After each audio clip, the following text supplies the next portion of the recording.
A single phone call opening a world of possibility. Today, President Obama surprised everyone, announcing he had a personal phone conversation with the new president of Iran, the first direct contact between leaders since 1979. So the question tonight, is this the best chance for a breakthrough in the Middle East in 30 years? And will the new leader of Iran really deliver? ABC's chief White House correspondent Jonathan Karl on these latest developments from the White House. John. History was made today, Diane, with that 15-minute phone call, a potential opening to a country the U.S. is accused of trying to build nuclear weapons and supporting terrorism.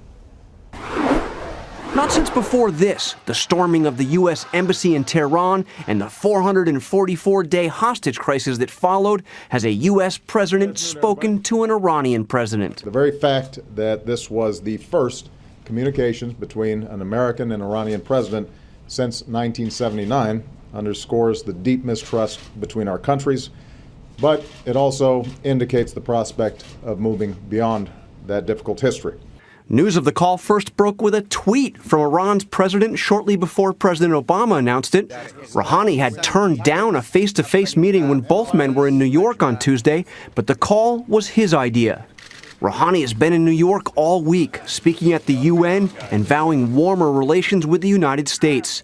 The obstacles are huge. For years, war with Iran has seemed more likely than diplomatic progress. But the president says he sees a chance for a big change, beginning with renewed talks on Iran's nuclear program. I believe we've got a responsibility to pursue diplomacy, and that we have a unique opportunity to make progress with the new leadership in Tehran. Right after the president touted his historic conversation with the president of Iran, he lashed out at a group he hasn't been talking to, Republicans in Congress, who he blamed for putting the government on a path to shut down in just 3 days. Nobody gets to threaten the full faith and credit of the United States just to extract political concessions. No one gets to hurt our economy and millions of innocent people just because there are a couple of laws that you do not like. While history was made with the Obama-Rouhani phone conversation, there has been no phone calls this week between the president and the Speaker of the House. Diane, it is no exaggeration to say that the president has made more progress this week with Iran than he has with the Republicans in Congress. All right, John, so give us the real story. Is there going to be a shutdown next week, and how long?